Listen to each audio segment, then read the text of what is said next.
Aqui a gente vai continuar com as considerações do artigo do Orlov, enquanto eu e a dona mãe vamos comprar o que, mãe? Coisa para fazer pão de queijo. Isso, coisa para fazer pão de queijo. Mas vamos lá. Os pontos que o Dmitry Orlov colocou são basicamente aqueles que eu venho falando há tempos, certo? A economia dos Estados Unidos fortemente endividada. E vamos falar sobre esse endividamento. Você tem uma dívida externa muito grande, né? Você tem um saldo na conta de capitais líquido negativo enorme de 18 trilhões de dólares. Vocês têm noção do que é ter um saldo negativo na conta de capitais de 18 trilhões de dólares? O PIB brasileiro, por paridade de poder de compra, é de 4 trilhões. Então, quer dizer, isso é 4,5 vezes a economia brasileira só de déficit, certo? Você tem uma dívida externa, a dívida mesmo, de mais de 30 trilhões de dólares. Você tem uma dívida interna de 34 trilhões de dólares.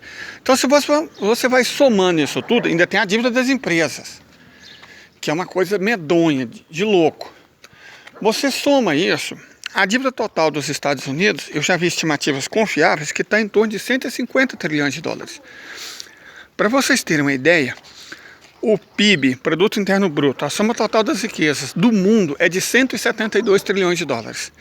Quer dizer que os Estados Unidos, num contexto geral, devem praticamente o mundo. Uma dívida nessas proporções não pode ser paga. Não tem como ser paga. Se ela não pode ser paga, adivinha, vamos lembrar de Michael Woodson, ela não será paga. E isso, evidentemente, é um problema enorme para os Estados Unidos e para o mundo, certo? Mas vamos subir por aqui, que é menos inclinado. Ok. Segundo ponto. Além dessa questão da dívida impagável, é sempre importante ressaltar esse ponto. Dívida que não pode ser paga, nós ainda temos também a questão dos derivativos. Estimativas falam que o total de derivativos aos quais os Estados Unidos, suas empresas, suas instituições, seus cidadãos estão expostos atinge o volume de 2 quatrilhões de dólares. O derivativo, na prática, como o swap, por exemplo, na prática ele é um seguro. Agora eu explico. Se a economia do mundo é estimada em 172 trilhões de dólares, qual que é a chance de derivativos de 2 quatrilhões serem pagos? Nenhuma. E digo mais, a convicção, a crença fortemente equivocada e fantasiosa de que esses derivativos podem ser honrados, acaba incentivando os bancos, as pessoas, as instituições, os especuladores, os governos a cometerem riscos, porque eles acham que estão segurados. Estão segurados, sim, tecnicamente estão segurados. A questão é, existe alguma chance, por microscópica que seja, desse seguro ser honrado? Não, nenhuma. Então tá, você está segurando os seus investimentos. Ó, gente, eu adoro figo. Uma coisa massa de cidade do interior. Ah lá, um gato aéreo, ó. Meu Deus do céu. Um gato macaco. O gatinho da minha sobrinha é parecido com aquele. Só que menos peludo e tem um olho verde e outro azul. Mas voltando ao caso.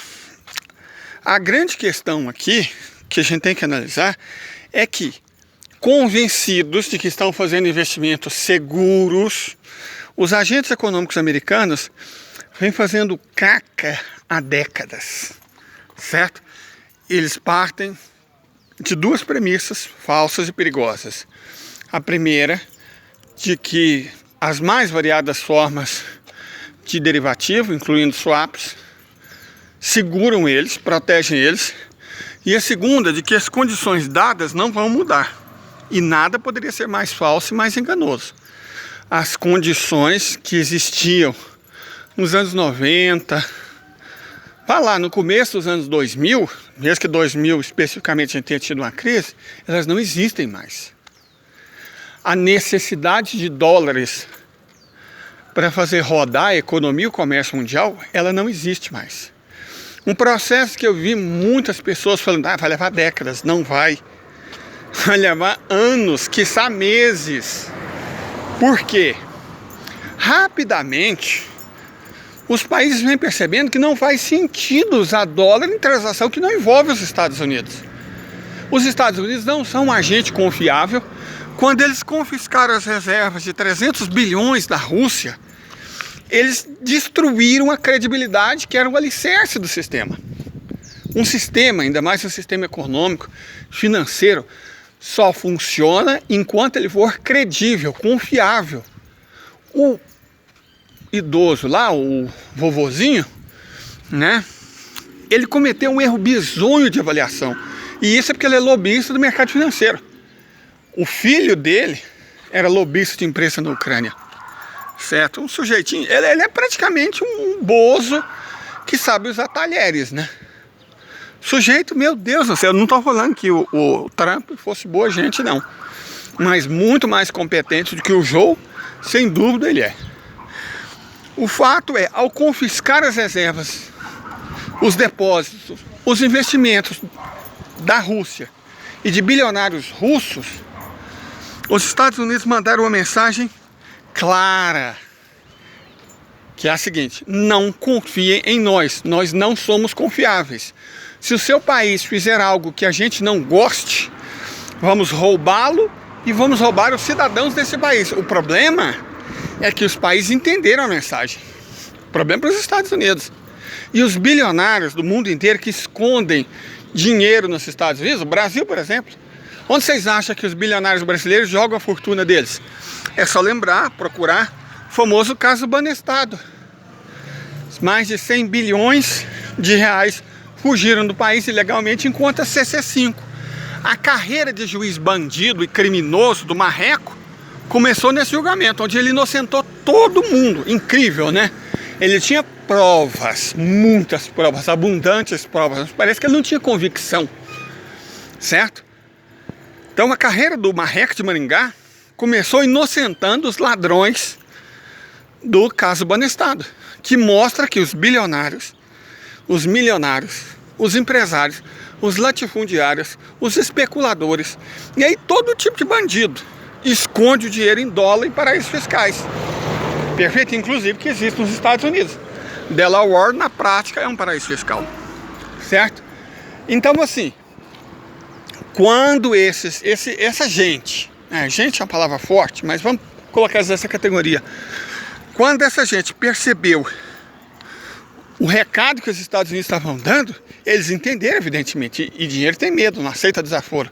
Então, rapidamente começou a se retirar dinheiro dos Estados Unidos. Por isso os bancos estão quebrando. Certo? Os bancos estão quebrando por causa de retirada maciça de dinheiro. Quem está retirando esse dinheiro? Não é o senhor Joey, não, que está comprando a sua caixinha de cerveja para tomar no fim de semana.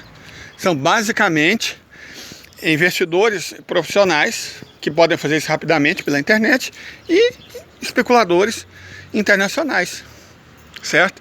Que percebem o risco e estão tirando o dinheiro, estão tirando a grana deles, que querem protegê-la. Então os Estados Unidos deram um enorme tiro de escopeta, eu não diria no pé, no peito. Perfeito? E vão pagar por isso. E vão pagar muito caro por isso, porque eles dependem disso. Foi um erro bizonho de avaliação. Um erro enorme de avaliação que eles cometeram. O Orlov fala sobre isso, certo? É chegado o tempo da colheita. Felizmente, né, para o bem do mundo. Então é isso, gente. Até mais.